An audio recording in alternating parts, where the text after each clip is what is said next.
Hey everybody, welcome back. Here we are, part 3, and we've come a long way, and I really have to thank you guys for helping me out and finding out what this thing is and when it was made, and some information on it. So I mean, Ken, you were great, the master. Yes, he did a lot of research too. Gary from Adelaide was first to find it, actually, in an old magazine, Australian Radio and Hobbies, I think, or Radio and Hobbies magazine. Anyway, 1963 version. Also, the master found it too. It was in the Internet Archives. I'm currently downloading the issues, and it appears to be a kit oscilloscope, and the article's quite informative. There's some calibration procedures on it as well, which is absolutely wonderful. And before I forget, Larry, thank you also for investigating this for me too. So, guys, it's just wonderful. We help each other out. I think it's just great. But anyway, so 1963, maybe 64 too. It's advertised as in the magazine article anyway, a 3-inch measuring oscilloscope. So we can now continue on, and yeah, Larry, you're right, mate. Lucky that CRT works. Yeah, it would be hard to come by, and as you said, probably expensive too. While I've been waiting, I've done one little modification to it, and I've put in a BNC connector down there. Ken mentioned that, yeah, I shouldn't. Absolutely right, Ken. So I did.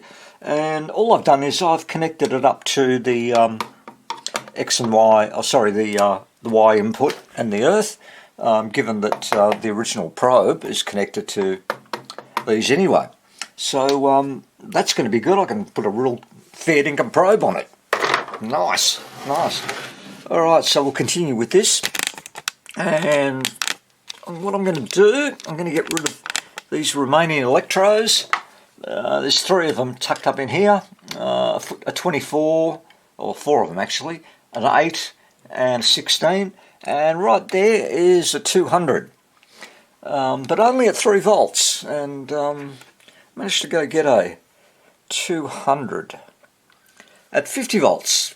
Anyway, it's only $1 or $1.50, something like that. So that'll take care of that one. All right, I'll get these changed out, and we'll come back and turn it on. Hopefully, the thing still continues to work. So the electrodes are all in, and there's the other one there, that little 200. And let's power it up and see if I've done it correctly. Where's my voltage? Yeah, waiting for the multimeter to come on. Okay, 100 volts, looking good. Bring it up a bit more. There we go. Full power. Is that little green dot still there? Hope so.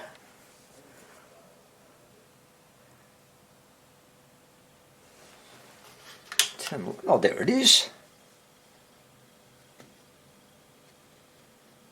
Cool.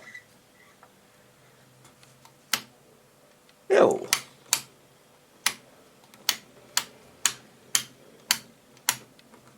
Huh.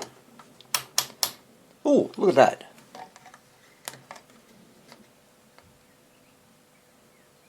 Neat. Real neat. Don't know what that means at all. Anyway. Oh, God. It still works. Good. I'm going to... Alright, where is it so you can see? Here we go. Zoom back a bit.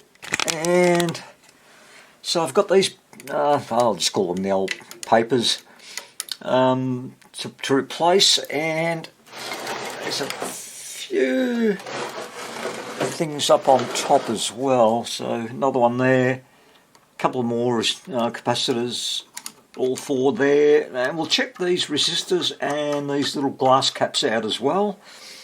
Oh yeah, that one there too. So I'll get around to changing them all. And no, there's something else. Look, I'll find it. You know, there's another cap somewhere. I can't remember exactly where it is. But anyway, back to the job. So let's get those out and replaced, and let's get this thing zooming. Well, here we go, and all the recapping's been done, and I haven't had a chance to look at the resistors yet, but I have been testing it. Oh, I'm sorry, testing it to make sure I've done the right thing. And the thing still works. Well, I hope it does. So let's just power it up. There we go. And let's run a signal through it. So put the audio generator onto it, and let me see. Oh, well, let's earth it. And that's not going to stay in there. So let me just attach this probe, the clips onto the back, if it would sit there. That's good. And let's see what we get. And turn it on. Oh yeah. I'll turn the light off. And let me just bring this. Ooh. Connect, connect, connect. Sorry guys. Cables are only so long. Is that working? Yes, good. So, I've got a signal. Let's play with the generator. Let's give it a long wave. Yeah, cool. That's working fine. What are these things? Oh yeah, the trigger. So that's auto, and it just keeps it still. And got that there. Boom. Okay. And what's that? Focus. So that's working quite well. Intensity. And sort of. I mean, it could be brighter, I guess, but you know, still that's all right. What's that do? Okay. Let's give it a square wave. Oh yeah. Not too bad. Still a bit of funny business going on, but it does need needs to be calibrated, of course. That doesn't do anything. I don't know what else.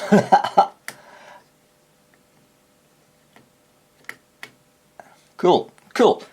That's not too bad at all. Not too bad at all. There it is there. Nice square wave. And there it is. Very good. Well, that's pretty much it for this. Unfortunately, well, not unfortunately, actually, fortunately, I've got a whole bunch of radios coming in over the next few days. Probably about 5 or 6, I think, to be repaired. So I'm going to have to put this one on hold. And when I've got some free time, I'm going to bring it back, check out all the resistors, and then work through the calibration procedure, which I have read through, but it's not that straightforward. Well, not to me anyway. But the thing is working. The other question I asked myself, am I ever going to use this? Well, the answer is probably no, given that I've got 2 other more modern oscilloscopes that are pretty accurate. So anyway, I think it's still a good bit of kit to have, and very cool. And yeah, so I'm going to leave this at that, but hey, it works. It works. Although the CRT itself, I don't know, don't get as much intensity out of it as I'd like, but hey, you know, it is what it is. But anyway, thanks for watching. It was a bit of a struggle, and I really, really, again, do appreciate your help out there in identifying this and finding this in such an old magazine from 1963. So great work, guys. I really, really do appreciate it. Thank you all. Anyway, I will catch you soon with another radio, and we'll have fun with that, hopefully. Okay, take care. Bye.